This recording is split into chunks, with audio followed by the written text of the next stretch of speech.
자, 구약성경 454페이지 사무엘상서 26장 7절에서 12절까지의 말씀입니다.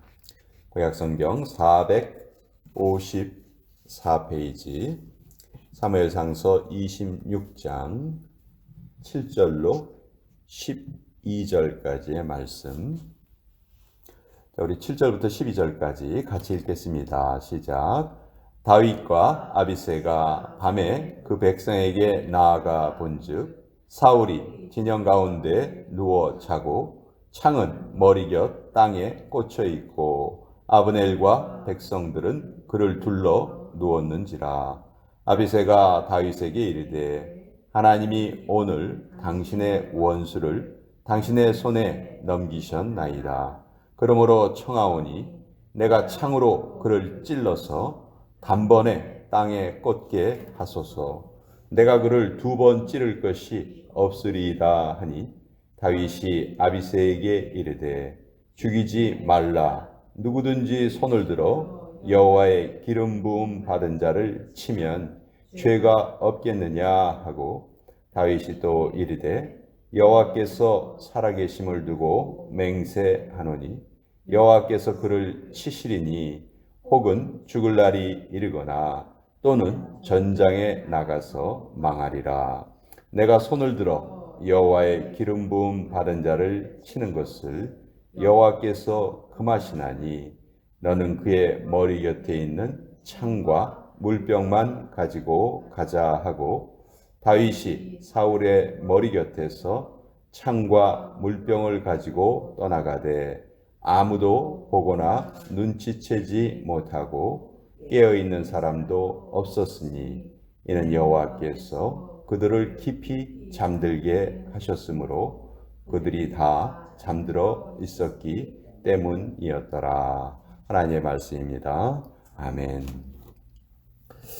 자, 사무엘상서 24장과 26장에 각각 한 번씩 2번 다윗이 사울을 죽일 수 있는 기회가 있었지만 그에게 손을 대지 않았다 하는 그 내용이 기록되어 있습니다. 정말 어떻게 보면 절호의 찬스였고요. 지금 모든 일들은 사울이 3,000명의 군사를 이끌고 다윗을 죽이려고 쫓아다닐 때 있었던 일이에요. 그러니까 다윗에게 모든 삶의 어려움을 주는 그 근본적인 원인이 사울 왕이었어요. 근데 그 사울 왕을 정말 자기가 마음만 먹으면 아주 쉽게 죽일 수 있는 그런 기회가 2번이나 찾아옵니다. 근데 이 2번 다 다윗은 전혀 사울 왕을 해치지를 않고,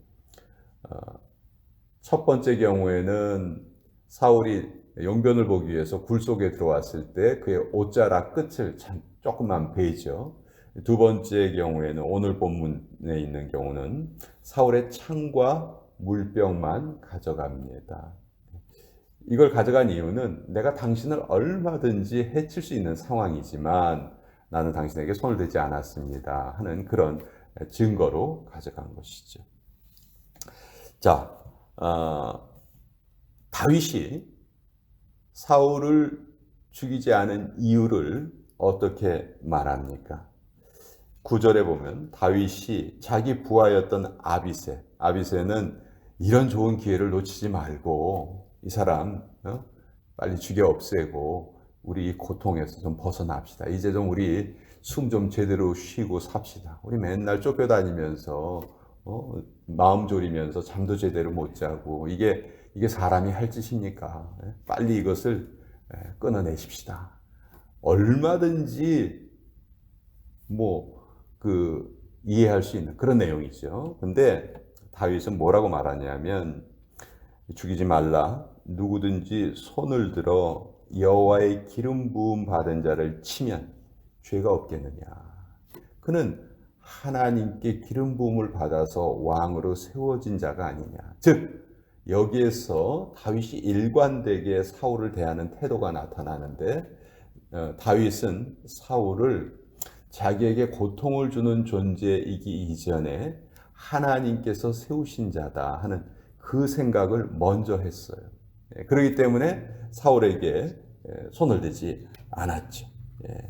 그러니까 이 사울은 하나님께서 임명하신 자리다. 그러니 하나님께서 앞으로 이 사람을 계속 사용을 하시든지 아니면 뭐 금방 이제 쫓아내시든지 그것은 내가 관여할 영역이 아니고 그것은 하나님의 영역이시다. 내가 어찌 하나님께서 결정하신 것을 내가 이래라 저래라 할 수 있겠느냐. 특별히 여기에 다윗이 기름 부음을 받았다 그 표현을 여러 번 쓰는데요. 구약 성경에서 이 기름 부음이라는 것은 아주 중요한 의미가 있어요. 하나님께 뭔가를 구별해서 드릴 때 기름을 붓습니다. 그래서 제사장이라든지 선지자라든지 왕을 세울 때 반드시 머리에 기름을 붓죠.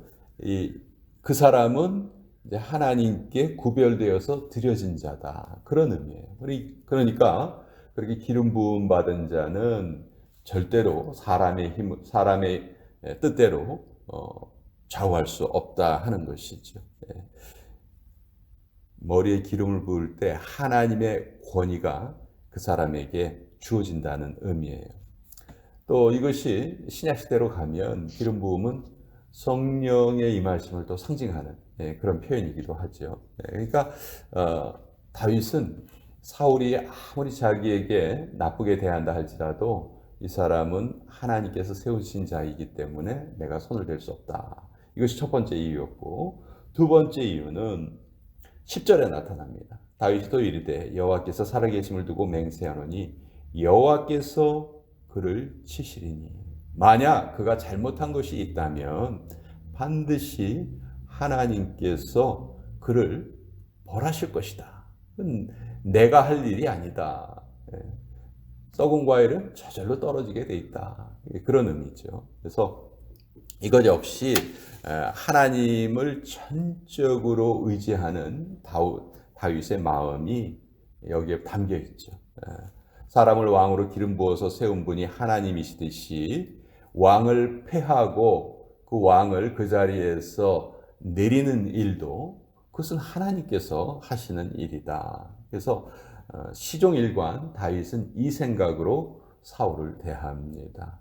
결국 나중에 우리가 사울의 최후를 알게 되죠. 블레셋과의 전쟁에서 사울과 세 아들이 전쟁터에서 목숨을 잃게 되죠. 그러니까 그것은 다윗이 여기서 말한 대로 하나님께서 그렇게 심판하셨다는 것을 알 수 있어요. 여호와께서 그를 치시리니 혹은 죽을 날이 이르거나 또는 전장에 나가서 망하리라. 이 다윗의 말대로 전장에 나가서 사울은 죽음을 맞이하게 됩니다. 자, 다윗과 사울과 다윗. 우리가 이 다윗 왕과 사울의 이야기는 참 잘 알고 있는데 한번 이런 생각을 좀 해봤으면 좋겠어요. 왜 하나님께서는 다윗하고 사울을 동시대에 같이 살게 하셨을까? 이 두 사람을 뚝 떨어뜨려 놨으면 사울은 사실 다윗 때문에 늘 시기심으로 고생하죠. 사울도 뭐 보통 인물은 아니에요. 근데 다윗이 훨씬 더 뛰어난 인물이기 때문에 그것을 계속 시기합니다. 다윗은 또 다윗대로 이 장인이라는 사람이 자기를 이렇게 죽이겠다고 하고 자기가 목숨을 걸고 블레셋의 장군 골리앗을 물리쳤는데 상을 받기는커녕 그것으로 인해서 미움을 받게 되죠. 그러니까 이 두 사람이 차라리 뚝 떨어져서 다른 시대에 살았으면 서로 편하게 살았지 않았을까, 우리 그렇게 생각할 수 있는데 다윗이 사울을 만나지 않았다면 다윗의 인생의 진정한 의미가 나타나질 않습니다. 이것이 바로 하나님의 섭리죠. 이삭과 이스마엘, 또 야곱과 에서, 또 예수님과 바리새인들, 아주 이질적이죠. 너무너무 이질적이에요. 서로 잘 화합하기가 어렵습니다. 그런데 하나님은 이런 사람들이 같은 동시대에 살게 하여 주시고 같은 환경 속에서 살게 하세요. 왜 그러실까? 상호 이질적인 것들이 만나서 부딪힐 때 그때 진리가 밝혀지기 때문에 그래요. 다윗이 편안한 삶을 살았다면 나중에 다윗이 정말 그 위대한 성군으로 그렇게 정치를 잘할 수 있었을까? 다윗이 젊은 시절에 이런 큰 고통을 겪었기 때문에 저는 다른 사람보다 한 10배 이상 그 인생이 성숙했다 이렇게 생각을 해요. 근데 그 10배 이상 성숙한 다윗도 나중에 보면 뭐 큰 범죄도 저지르고 하죠. 근데 이런 과정이 없었다면 다윗의 이런 과정이 없이 만약 다윗이 왕이 되었다.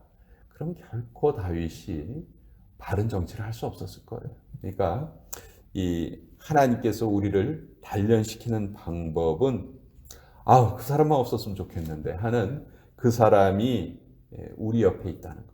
그것이 바로 신의 한 수예요. 어떤 면에서의 신의 한 수냐면 나 그 사람 없었으면 좋겠어 라고 생각하면 아직도 내 신앙은 단련되지 않았다는 것이죠. 아직도 성숙되지 않았다는 것이죠. 그 사람이 아니고 내가 더 문제였구나 라는 것을 깨닫게 되면 이제 하나님이 그 사람을 치워버리세요. 그러니까 그때까지는 계속해서 나를 그 사람을 통해서 단련시키시는 거예요. 철을 날카롭게 하듯이 나를 가장 성숙시키는 사람은 나를 옆에서 잘 도와주는 사람이라기보다는 나에게 어려움을 주고 나를 좀 힘들게 하고 오히려 그 사람을 통해서 나는 내 자신을 더 잘 돌아보게 되고 그때 나는 영적으로 더 성숙하게 됩니다. 별의별 그 감정을 우리는 다 경험을 해요. 그런 상황을 겪을 때, 그렇죠? 근데 그 상황을 겪지 않는다면 결코 우리는 성숙할 수 없다. 그것이 사울 왕이 다윗과 늘 같이 있었던 이유다.